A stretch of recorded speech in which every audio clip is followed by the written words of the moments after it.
I'll see if Sebastian is around. I'm here. So oh, here you are. Perfect. Great. Good to see you. So yeah, you know how it works. Share your screen and take Absolutely. it away.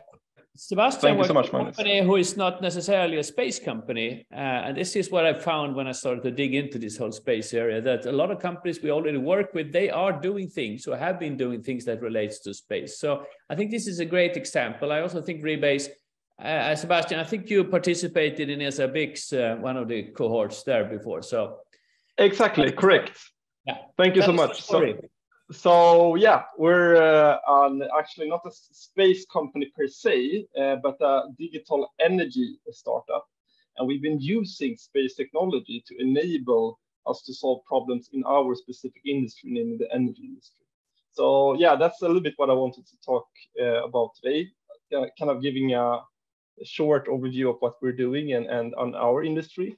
And then also how space kind of relates to that and the use case that we've been working on within there.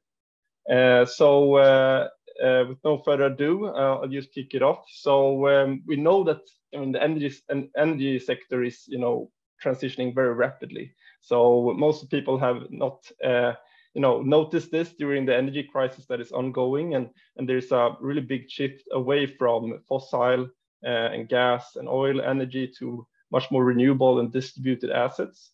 So we're seeing these distributed energy resources, DERs, being deployed at a ever accelerating pace. So this means solar, this means wind, this means electric vehicles, batteries, heat pumps, even hydrogen. So it's estimated that by 2030, there will be an annual investment of $1 trillion USD in these distributed energy resources. So essentially doubling the investments that are made in the centralized units today. So that's a huge shift that is going on right now. And another way to look at it, a little bit more visual way to look at it, is that we're going from a grid that is very unidirectional and predictable, with kind of stable production on one hand side, the left hand side in this picture, and a fairly stable demand on the right hand side, to a grid that looks much more like this. So it's much more bidirectional or multidirectional. It is much more volatile and intermittent and complex. And this, of course, means that we have a huge challenge ahead of us when it comes to planning and operating the grid in an efficient manner in order to make sure that we have reliable and affordable energy to everyone. So that's really where we come in as a company at Rebase. So we see that this is a huge challenge, and that a challenge that can partly be enabled or mitigated by using energy modeling. So we need essentially modelers that can create digital representation of these systems in order to explain them, to predict them, and to simulate them. So I was actually myself working as an energy modeler in the very top of the grid, so the wholesale energy market here on the transmission level of the grid. And sitting there understanding how the market works and how to kind of dispatch assets, how to trade assets into these markets. And now with this much more distributed grid, we're going to need to have energy models also on distribution and kind of behind the meter levels. So that's really a huge challenge that we see coming up that can be solved with energy modeling. So what we do at Rebase is that we have developed a platform for this, which is open and collaborative. So we really focus on bringing in energy relevant data sets. So that means weather data, power plant data from these energy resources and energy markets, and enable them to create models for them for forecasting, optimization, and simulation of energy assets with open source and with a collaborative approach. And this really feeds into either the wholesale kind of systemic optimization or the local optimization behind the meter for the consumer. So enabling both these use cases through APIs and tooling. So that's really what we are about. And in this call, I was about to kind of tell a little bit about what we've been working on in regards to weather data and satellite data. So we've been part of a project called ESA BIC, which is essentially an ESA-funded project aimed at startups that are either taking, going from Earth to space or taking space to Earth. And we're falling into that second category, where we see that we can use actually space data, satellite data in downstream applications in our specific vertical. And it's not me that's been developing this work. We've been working with a consultant. That's actually one of the requirements of the ESA big project, that you work with external consultants. And we've been working with Dennis van der Meer, who was back then in Uppsala University and now still a researcher in the energy space, that's been working really on developing this methodology that we've been working out during the project time. So a little bit of a background.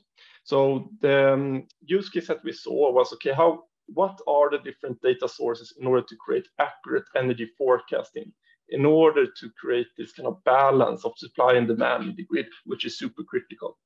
So you can think about different data sources for this, for creating forecasts. And it's all about having a good accuracy, right? So dependent on which time horizon that you're looking at, actually different data sources will be most helpful in providing high accuracy. If you're looking very much to forecasting on second or minute basis, then just looking at the meter reading, what it says right now, is a very good forecast of the future. But if you're looking into weeks or even month ahead, and you want to create a forecast for that, then you might not even be able to use weather forecast, because the weather is a chaotic system and it's not possible to forecast more than a couple of weeks into the future. So you might have to resort to climate data and so on. But the question that we asked us was in between. So in between, you have these weather models that are typically ranging a couple of weeks ahead, and this kind of real-time live meter data.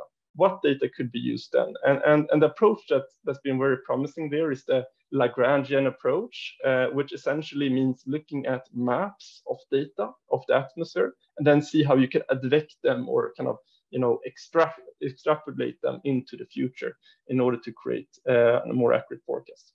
So the question was really, can we use this spatial temporal data from satellites in order to predict consumption and production patterns in the energy system, and thereby provide more value to the system?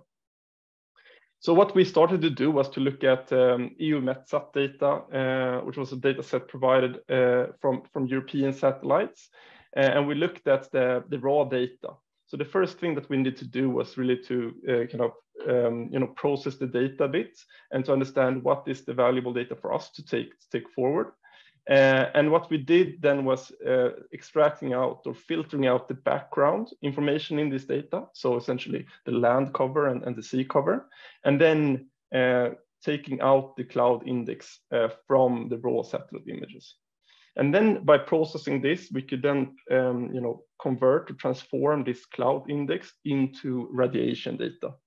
And the result of doing that, you can see here. So on the left-hand side, we actually been calculating that into radiation data and then transforming that again into power forecast data.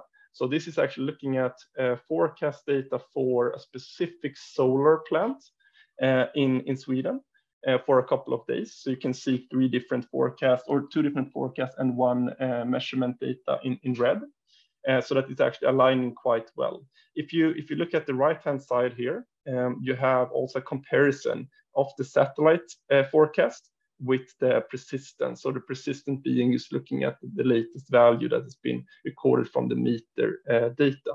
And here in this slide, this is an error metric. So the lower, the better in this case. So you could see actually that after a couple of hours, then the satellite data actually provides value on top of the pure meter reading approach or Euler approach to actually forecasting the system.